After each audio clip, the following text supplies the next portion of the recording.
सत्ता के साथ सवाल करना इतना आसान नहीं है। सत्ता के सामने आंख से आंख मिलाकर बात करना इतना आसान नहीं है। मैं ये बात ऐसे नहीं कह रहा हूँ, तथ्यों के साथ कह रहा हूँ। आचार्य चाणक्य ने भी अपने वक्तव्य में कहा था कि सत्ता एक कवच की समान होती है। जब तक सत्ता आपके पास रहेगी, दुनिया का कोई भी व्यक्ति आपके बाल बक्का नहीं कर सकता है। जिस प्रकार महाभारत के अंदर कर्ण के पास कवच था, उस कवच की बदौलत सारे योद्धा उसके आगे विवश दिख रहे थे, विवश और कमज़ोर पड़ रहे थे। उसके बाद छल करके कर्ण के साथ उसका कवच लिया गया, उसके बाद कर्ण पराजय हुआ।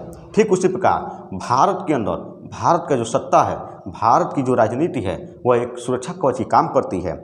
हमारे देश की नामी पहलवान जिन्होंने दुनिया में अपना परचम लहराया, जिन्होंने ओलंपिक में जाकर भारत के तिरंगा का मान सम्मान बढ़ाया, साक्षी मलिक, विनेश फोगाट, जिन्होंने एशिया के खेलों में अपना मेडल जीता, भारत की बेटियों की मान सम्मान बढ़ाया, भारत का अभिमान बढ़ाया, बजरंग पुनिया, जिन्होंने दुनिया में अपने पहलवानी की बदौलत अपने बाजू की ताकत से दुनिया को हराया और भारत के तिरंगे का मान सम्मान बढ़ाया, वही पहलवान आज भारत के सत्ता के आगे विवश और लाचार दिख रहे हैं।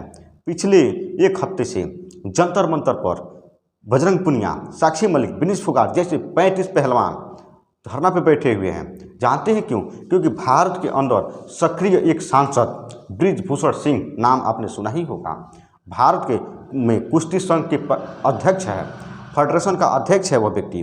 उसके ऊपर महिला उत्पीड़न, यौन उत्पीड़न, सेक्सुअल हरासमेंट का आरोप लगाया गया साक्षी मलिक व विनेश फोगाट के द्वारा। ऑन कैमरा पे यह बयान दिया गया, लेकिन बृजभूषण सिंह के खिलाफ अभी तक ना ही मुकदमा दर्ज हुआ, ना ही उसका इस्तीफा लिया गया। जानते हैं क्यों? क्योंकि वह व्यक्ति राजनीति में है, वह व्यक्ति सत्ता में है। यदि सेम वही आरोप मैं जब इस समय यहाँ बैठकर वीडियो शूट कर रहा हूँ, यदि मेरे ऊपर कोई महिला आरोप लगाती कि मैं उसके साथ यौन उत्पीड़न किया हूँ, मैं उसको सेक्सुअल हरासमेंट दिया हूँ, मैं उसकी इज्जत के साथ खिलवाड़ किया हूँ, मात्र इतना आरोप लगा देने से मेरी गिरफ्तारी हो जाएगी, मेरे पर मुकदमा दर्ज हो जाएगा। जानते हैं क्यों? क्योंकि भारत में महिलाओं को लेकर भारत सरकार बहुत सख्ते में है। भारत में यौन उत्पीड़न के लेकर सख्त कानून बनाई गई है। भारत की बेटियों की रक्षा का ढोल पिटा जाता है दिल्ली के दरबार के द्वारा, लेकिन नहीं, मेरे ऊपर वह लागू होता है, आपके ऊपर वह लागू होता है, लेकिन सत्ता में बैठने वाले व्यक्तियों के ऊपर नहीं लागू होता है। क्योंकि मैंने शुरू में ही कह चुका हूं कि सत्ता एक कवच होती है। यदि सत्ता आपके पास है तो आप किसी भी प्रकार का अपराध कर सकते हैं। भारत में आपका कोई भी बाल बका नहीं कर सकता है। कोई बाल बका यदि करेगा तो आपकी सत्ता से जाने के बाद ही। यह पहली घटना नहीं है, इससे पहले अनेकों सांसद, विधायक और मंत्रियों के ऊपर यौन उत्पीड़न, सेक्स उत्पीड़न जैसे संगीन आरोप लगे हैं, लेकिन ना ही उनके ऊपर मुकदमा दर्ज हुआ, ना ही उनकी इस्तीफा ली गई। मैं पूछता हूँ दिल्ली के दरबार से, मैं पूछता हूँ भारत के सत्ता से, मैं पूछता हूँ भारत के नेतृत्व करने वाले व्यक्तियों से कि क्या गांधी जी ने भारत का यही सपना देखा था? क्या B.R. अम्बेडकर जब संविधान सभा का अध्यक्ष हुआ करते थे और संविधान की संरचना कर रहे थे, तो क्या उन्होंने यही सोचा था कि भारत में जो मैं संविधान लागू करने जा रहा हूँ सबके लिए सामान्य होगा? लेकिन 70 साल के बाद ही उस कानून में यह अंतर आ जाएगा कि जो व्यक्ति शक्तिशाली होगा, पावरफुल होगा, उसके ऊपर वह कानून देरी से लागू होगा, जो व्यक्ति कमज़ोर, असहाय और गाँव में होगा उसके ऊपर वह कानून तेजी से लागू होगा।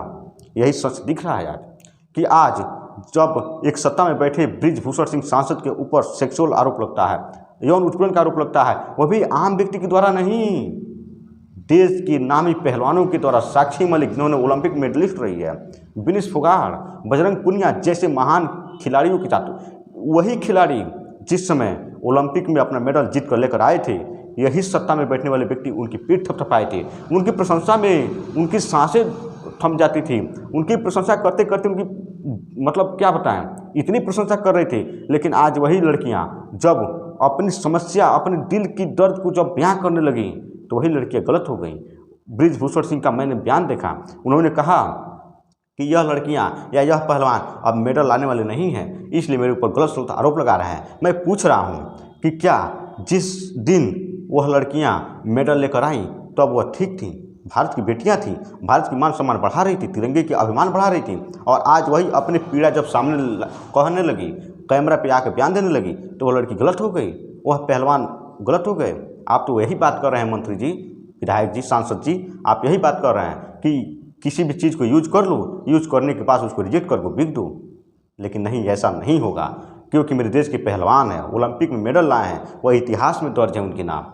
आने वाली पीढ़ियाँ हमारी याद करेगी कि ओलंपिक में कौन कौन व्यक्ति मेडल लेकर आया था। और मैं सत्ता से सवाल कर जाते जाते सवाल कर रहा हूँ कि क्या यदि देश के नामी पहलवानों की यदि आवाज़ दबा दी जाएगी, साक्षी मलिक और विनेश फोगाट जैसे लड़कियों की आवाज़ दबा दी जाएगी, तो आप ही बताइए ना कि भारत के दूर दराज गाँव में बैठी लड़कियाँ जिनके ऊपर यौन उत्पीड़न, सेक्सुअल हरासमेंट जैसी अत्याचार हो रही हो, वह लड़कियाँ क्या हिम्मत जुटा पाएंगी कैमरे पर आने के लिए? क्या वह हिम्मत जुटा पाएंगी किसी बाहुबली व्यक्ति के खिलाफ आवाज़ उठाने के लिए? नहीं।